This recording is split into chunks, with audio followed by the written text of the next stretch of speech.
अब क्या करेगा डॉन का परिवार? पूर्वांचल के माफिया डॉन के तौर पर बदनाम मुख्तार अंसारी के बेटे और सुहेलदेव भारतीय समाज पार्टी के विधायक अब्बास अंसारी को ईडी ने गिरफ्तार कर लिया है। ईडी के प्रयागराज यूनिट ने अब्बास की गिरफ्तारी नाटकीय अंदाज में की है।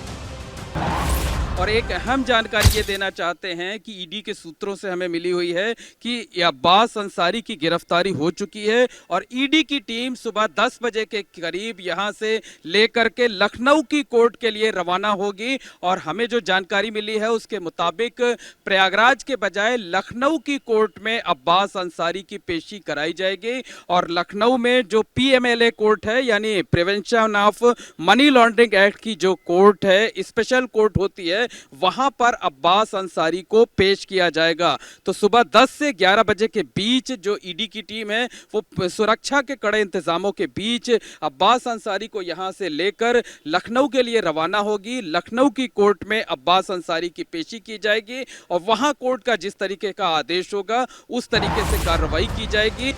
जिस मामले में गिरफ्तारी हुई है वो साल 2021 का है। 2021 में ईडी ने मनी लॉन्ड्रिंग का केस दर्ज किया। मुख्तार अंसारी के खिलाफ केस दर्ज हुआ। 2020 में जाली दस्तावेज से सरकारी जमीन को कब्जे का आरोप है। लखनऊ में धोखाधड़ी से संपत्ति अर्जित करने का आरोप है। विधायक निधि के दुरुपयोग का भी मुख्तार अंसारी पर आरोप है। ईडी ने नवंबर 2021 में बांदा जेल में मुख्तार अंसारी से पूछताछ की। मामले में 9 मई 2022 को अफजाल अंसारी से पूछताछ हुई थी। 10 मई 2022 को सिबगतुल्लाह अंसारी, शोएब अंसारी से भी पूछताछ हुई। 20 मई 2022 को अब्बास और अंसारी से पूछताछ हुई थी। जांच के दायरे में पत्नी अफशा अंसारी, ससुराल के कई लोगों को जोड़ा गया। अब्बास की जिस तरीके से नाटकीय ढंग से गिरफ्तारी की गई, जैसा पुलिस सूत्र जानकारी दे रहे हैं, उसके मुताबिक प्रवर्तन निदेशालय की प्रयागराज यूनिट ने अब्बास अंसारी को उसके पिता मुख्तार अंसारी के खिलाफ दर्ज मनी लॉन्ड्रिंग केस में बयान दर्ज कराने के लिए बुलाया था। डॉन मुख्तार अंसारी के बेटे अब्बास अंसारी का एक मामला नहीं है।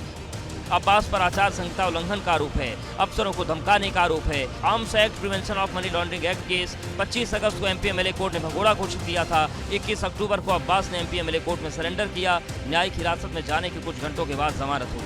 अब्बास ने सुप्रीम कोर्ट में राहत की गुहार लगाई थी। अवैध असलहे मामले में गिरफ्तारी से 4 हफ्ते की अंतरिम राहत मिली। प्रशासन डॉन के परिवार और रिश्तेदारों की कई संपत्तियां कुर्क कर चुका है। शस्त्र लाइसेंस को लेकर डॉन के भगोड़े बेटे अब्बास पर फर्जीवाड़ा करने का आरोप है।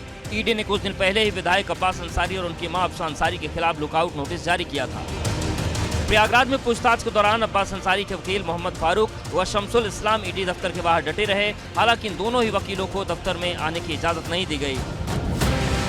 वकील मोहम्मद फारूक का कहना है कि ईडी द्वारा औपचारिकताएं पूरी किए जाने के बाद वो आगे कानूनी कदम उठाएंगे। देखिए, ये मामला आय से अधिक संपत्ति का मामला है और इसमें जो है पूछताछ के बाद पर्याप्त साक्ष्य होने के आधार पर इनको आज माननीय न्यायालय DJ इलाहाबाद श्री संतोष राय की अदालत में अभियुक्त अब्बास अंसारी को प्रस्तुत किया गया। और इसमें ईडी की तरफ से कि अभी और भी साक्ष्य एकत्र करने हैं, अतः ईडी द्वारा 14 दिन की कस्टडी रिमांड मांगा गया है। ईडी ने विधायक अब्बास अंसारी को उसके पिता मुख्तार अंसारी के खिलाफ दर्ज मनी लॉन्ड्रिंग केस में बयान दर्ज कराने के लिए प्रयागराज बुलाया था। अब्बास अंसारी शुक्रवार को सुबह करीब 11 बजे ही सिविल लाइंस इलाके में स्थित ईडी के दफ्तर पहुंच गया। ईडी ने दोपहर करीबन 2 बजे अब्बास अंसारी से पूछताछ शुरू की।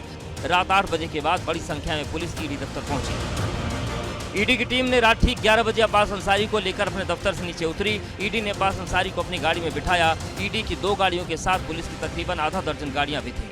गाड़ियों का काफिला तेजी से निकल गया। इस बीच ईडी के साथ ड्यूटी पर लगे पुलिसकर्मियों ने अब्बास अंसारी को हिरासत में ले जाने की जानकारी दी। सूत्रों के मुताबिक ईडी ने अब्बास अंसारी को उनके बैंक खातों से लेकर सबसे ज्यादा पड़ताल की। ईडी ने प्रयागराज में एक निजी बैंक के कर्मचारी को तकनीकी जानकारी समझने के लिए अनौपचारिक तौर पर बुलाया था। सूत्रों से मिली जानकारी के मुताबिक अब्बास अंसारी ने अपनी आमदनी और संपत्तियों का जो विवरण ईडी के सामने रखा, जांच एजेंसी उससे संतुष्ट नहीं हुई। मोहम्मद मोइन, ABP गंगा, प्रयागराज।